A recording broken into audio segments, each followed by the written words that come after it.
Rotherham United's first season back in League One has certainly flattered to deceive, but where has it all gone wrong for the Millers so far this campaign? Is Steve Evans the right man to take them forward into next season, or does Tony Stewart finally need to sell up? If you do go on to enjoy, make sure to like, comment and subscribe. 50 likes as always would be massively appreciated, and make sure to get your thoughts in on Rotherham's recruitment, manager, ownership, all that sort of stuff down below. But after 35 matches, the Millers sit 14th in the League One table. They've had 12 wins, 8 draws and 15 defeats so far this campaign, scoring 39 goals and conceding 41, which leaves them on a -2 goal difference and 44 points. They're currently 16 points off of the playoffs and 11 points off of the relegation places. They do have a game in hand on quite a lot of teams, but for a first season back in League One, I feel like it's not been an awful campaign. You know, there was earlier on in the season times where you think, you know, Rotherham could maybe do back-to-back relegations, but after how poor they were in the previous campaign in the Championship, it wasn't just going to be one of them things where they switch overnight. I know Rotherham have traditionally been a team that have finished around the playoffs, sometimes got a second place in League One and then finished rock bottom in the Championship pretty much every single time. They've really struggled to compete in that division, but every time they've come back down into League One, especially under Paul Warne, they then almost immediately bounce back. This season though, under Steve Evans, it's not quite gone to plan. I know injuries have played their part so far this campaign, but you look at the early transfer business that they did, a lot of people thought Rotherham were going to go straight back up. Some people backed them for the top 2. I can't remember specifically where I predicted them to finish at the start of the campaign, but I would assume it would be in that top 10, top 8 potentially, because their recruitment in the summer was really good. Now looking back, obviously they needed to do a lot of business because their squad in the Championship was absolutely awful. They basically needed to clear that out and go again really, and Steve Evans decided to go down the very experienced route. A lot of players around that 30 sort of age category, but they got a lot of players who've had previous promotions in their career. They brought in Johnson Clark-Harris, a proven League One goalkeeper. Cameron Dawson did okay at times on loan at Exeter City from Sheffield Wednesday, but I always saw him being a backup goalkeeper really. Joe Powell, I think, was a really exciting signing. Obviously 25 years of age from Burton. He'd done very well there over the last couple of seasons. Joe Rafferty had just won promotion with Portsmouth. Liam Kelly, very experienced midfielder. Sean Raggett had just won promotion with Portsmouth as well. Reece James, previous promotion winner from this division with Sheffield Wednesday.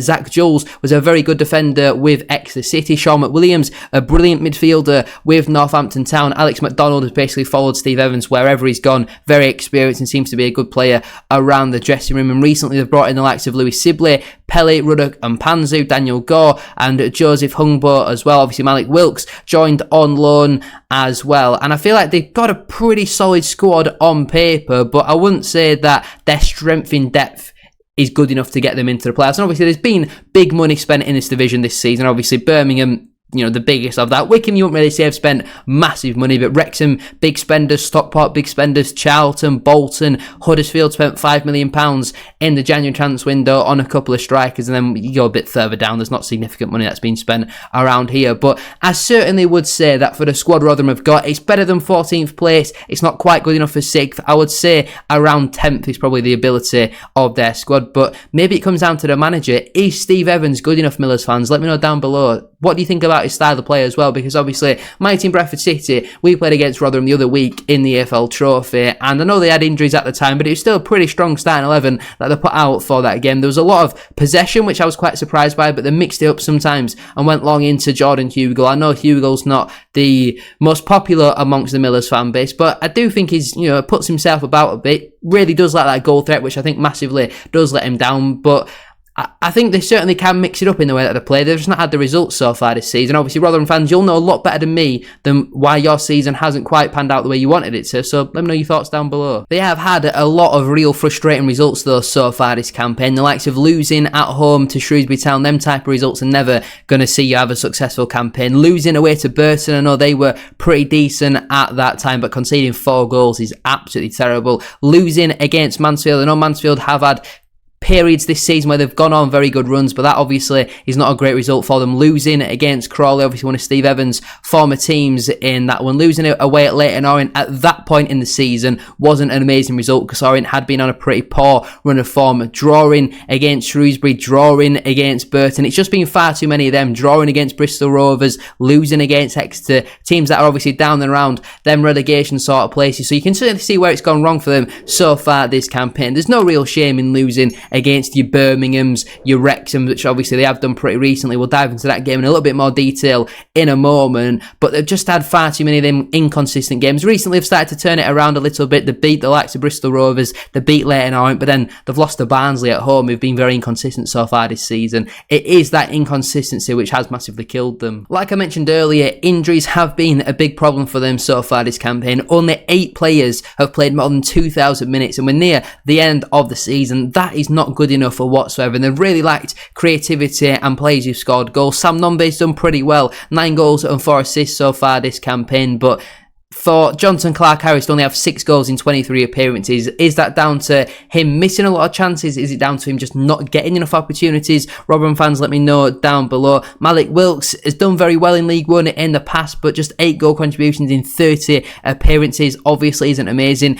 Andre Green's done pretty well, 7 goal contributions, in 8 starts. Obviously that sounds pretty good, 7 goal contributions in 13 total league appearances, but obviously he struggled with injuries for the large part of this campaign. You've got Joe Powell with 7 assists. I think a lot of them have come from set pieces, but then you look at Jordan Hugill, 1 goal, no assists in over 750 minutes. He's played 24 times in the league so far this campaign. It's just simply not good enough. They really have lacked goals so far this campaign, and defensively they've not been very solid whatsoever. You think the experience that they've got in that defence, the amount of promotions that have been won in that defence. So why has it gone so wrong for them so far this campaign? Because they've got some very, very good players. Injuries have certainly played their part, but is Steve Evans really the right man to take them forward? Or does it come down to a lack of money being spent in January? Because I think a lot of their signings in the winter window were loans. You look at the likes of Daniel Gore, who came in and then he's just left immediately after 63 minutes because of some type of injury.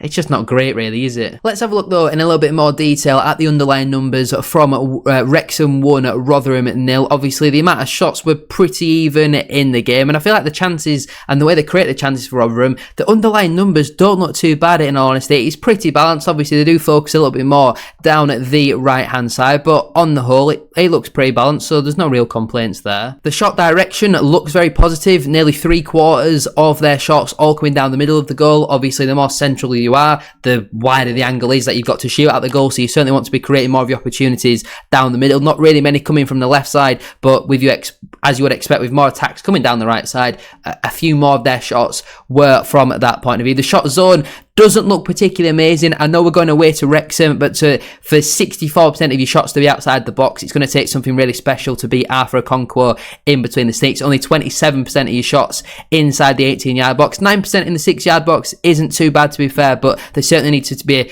maybe at times using that extra pass. You don't necessarily always need to take on a long shot. Try and find an extra pass. Try and unlock a door. I know away to Wrexham, it is pretty hard to do, so we'll have a look at another game in a moment, but as you can see, for the large part, Wrexham were dominating possession inside their own third, as you would expect. And in terms of the average player positions, this is where I do think Rotherham have struggled so far this campaign. Their system and the way they're playing, there's not really much structure to it. Now I know, again, away at Wrexham you can sometimes be dragged out of position, but you can clearly see the Wrexham style of play. Yes, it looks like a 4-4-1, but you would definitely expect it to be the 3-5-2 that they have played for the large part this season, with 47 and 23 being the wing backs, obviously 4, 5 and 6 being the centre halves, 20, 37 and 38 being the midfielders, with 16 and 28 being the 2 strikers, whereas Rotherham, they're obviously playing the 4 diamond 2. I would assume 6 and 17 are the fullbacks, 22 and 24 are the centre halves, and I think 7's Joe Powell, I think 15, 25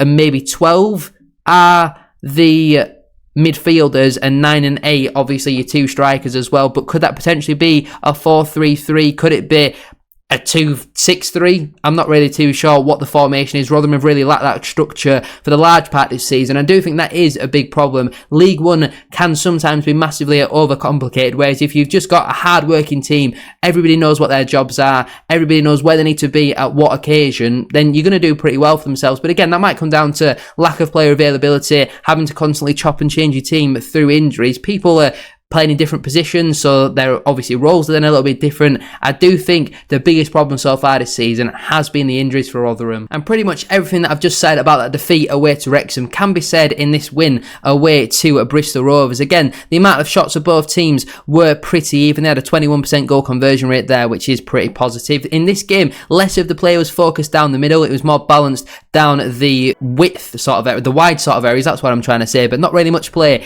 came through the middle, which you could say is down to Bristol Rovers being very well structured defensively, but still a lot of Rotherham's chances were down the middle, slightly less than in the game against Wrexham, and again they do focus more on the right hand side. Not a lot really gets created down at that left hand side, but still 71% I do think is pretty solid. In terms of the amount of shots, again this is a lot more positive. Not a single shot outside of the penalty area, 71% inside the 18-yard box and 29% inside the 6-yard box. It's not rocket science. The closer you are to goal, the more likely you are to score. They didn't really get much of a sniff against Wrexham. In this one against Bristol Rovers, they created some better quality of chances and they've scored 3 goals. And I do think that at times, like I mentioned, they do need to play that extra pass. I know it's much easier to do against the Bristol Rovers than a Wrexham, but I do think they are at times get a little bit frustrated, take on them frustrated shots from outside the box, and it does certainly let them down. Again, Bristol Rovers have, for the large part, dominated possession inside their home third, but the average positions, again, it doesn't look amazing for Rotherham. In this one, they're a little bit more expansive, as you would expect with them going away to a team battling relegation rather than one of the best teams in the league against Wrexham, but they were clearly a lot more open in this game. You can clearly see 6 and 17 were the fullbacks, 22 and 16 were the centre-halves, and you've got 7, 24 and 25 in the midfield with 9 and 8, and there's another player who was basically stood on top of the 2 strikers, which you don't mind getting your attacking midfielders further forward. Rotherham have done very well. Yes, the structure again isn't amazing, but goodness me, what on earth's going on at Bristol Rovers? You can clearly see why they've been fighting relegation so far this season. If anyone can tell me what this formation is, I'll give you 20 quid, because what on earth is that? To summarise then, I would personally give Steve Evans the summer transfer window, let him recruit, let him rebuild, but it comes down to Tony Stewart. Is he going to invest? Get a better squad, get a more fit squad as well, because I do think injuries have been their biggest problem for the large part of this campaign. If Tony Stewart was to sell the club, I think that will probably be a positive thing. I think Tony Stewart needs to sell more than Steve Evans needs to be sacked. I do think Rotherham need to be building for the long term. The underlying numbers look pretty good, so I would certainly give Steve Evans the start of the next campaign. But let me know your thoughts down in the comment section down below. Millers fans, obviously Steve Evans, he wants the best for Rotherham United. You can tell what it means to him and probably his family as well. So let me know your thoughts down below. Make sure to like and comment and subscribe. 50 likes as always would be massively appreciated, and I'll see you very soon for another one.